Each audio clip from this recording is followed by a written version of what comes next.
Assalamualaikum warahmatullahi wabarakatuh. Perkenalkan, nama saya Syaila Jania. Saya dari kelas 06 SMJP 018 ruang 532, izin mempresentasikan produk untuk memenuhi tugas individu pada mata kuliah Sistem Informasi Pemasaran. Pada video kali ini saya akan membahas lebih detail mengenai strategi pemasaran teh botol sosro.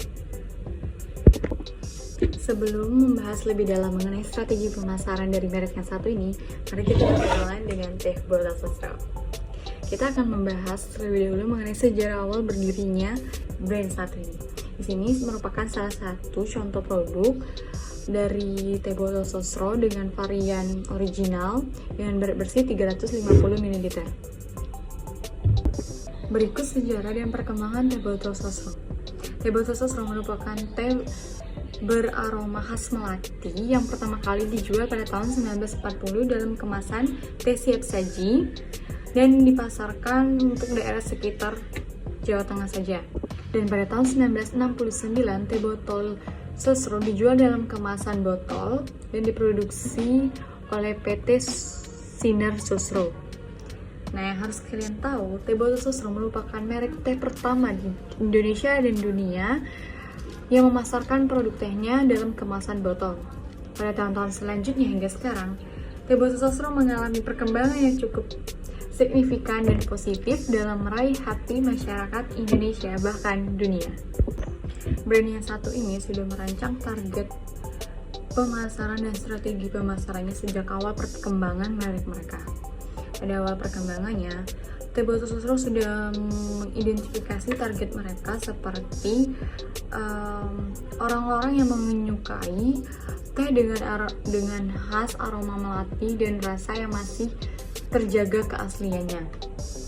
Yang kedua, orang-orang yang melakukan perjalanan dan ingin mencoba minuman teh dalam cara yang lebih praktis. Yang ketiga, seperti sopir-sopir truk, para penjual kaki lima, dan tempatnya itu seperti kios-kios, serta strategi pemasaran yang menetapkan harga teh yang bahkan lebih murah dan sebanding dengan tarif parkir pada saat itu.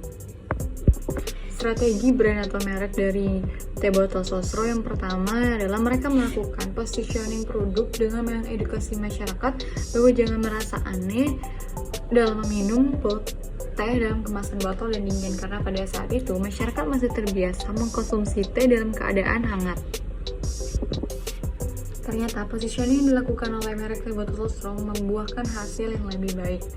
Masyarakat lama-kelamaan menjadi terbiasa bahkan mencintai merek yang satu ini.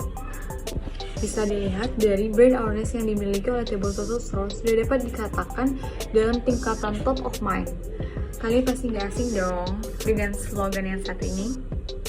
Apapun makanannya, minumannya teh botol sosro. Semua orang sudah tahu, dan ini merupakan sesuatu yang sangat biasa didengar telinga masyarakat Indonesia.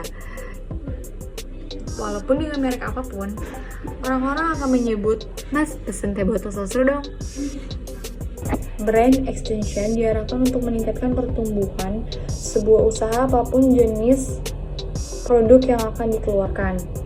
Secara sederhana, brand extension ini digunakan untuk meningkatkan dan menaikkan nilai jual ketika sebuah perusahaan mengeluarkan jenis atau produk baru, baik dalam produk yang sama ataupun berbeda. Di sini, teh botol sosro mengeluarkan merek air mineral Prima. Strategi selanjutnya itu strategi promosi. Tentunya strategi promosi yang dilakukan pada awal perkembangan teh botol sosro, mereka hanya melakukan strategi promosi kecil-kecilan dan hanya dilirik beberapa masyarakat saja. Namun sekarang mereka sudah melakukan strategi promosi di berbagai media seperti radio, televisi, media cetak, bahkan internet. Tidak lupa juga teh botol sosro sudah melakukan strategi pemasaran dengan pemasangan baliho dan sejenisnya. Juga melakukan promosi di televisi dengan menggunakan artis atau bintang ternama yang memiliki banyak penggemar, sehingga lebih tertarik dengan produk yang satu ini. Tentunya dengan berbagai strategi yang sudah dilakukan oleh merek yang satu ini, mereka tidak luput dari konsisten mereka terhadap produk. Konsisten di sini bukan berarti sebuah produk tidak mengalami kemajuan atau memberikan inovasi pada produknya. Konsisten di sini, mereka konsisten terhadap rasa dan kualitas yang dibuat sejak awal, yang sudah menarik perhatian dan simpati masyarakat. Mereka tidak gentar dengan berbagai macam serangan dari pesaing yang menciptakan berbagai banyak rasa teh. Mereka tetap konsisten terhadap produknya dan berhasil menarik simpati masyarakat lebih banyak. Kesimpulan yang dapat kita ambil dari strategi pemasaran dilakukan oleh Bruto Sasro, bahwa setiap perusahaan harus memiliki strategi pemasaran yang terlebih dahulu sebelum memasarkan sebuah produk. Strategi pemasaran dipilih pun harus sesuai dengan keadaan internal dan eksternal perusahaan. Oleh karena itu, pentingnya riset pemasaran sebelum sebuah produk diturunkan atau diluncurkan dalam sebuah pasar. Akan tetapi, bukan berarti sebuah perusahaan yang berhasil adalah perusahaan yang besar. Tidak jarang perusahaan dari perusahaan berlabel kecil akan tetapi memiliki strategi pemasaran dan perencanaan yang baik mampu menguasai pasaran. Maka dari itu perlunya pertimbangan strategi pemasaran, riset pemasaran, dan hal-hal lainnya sebelum sebuah produk memasuki pemasaran. Itulah hasil presentasi saya dari merek yang satu ini.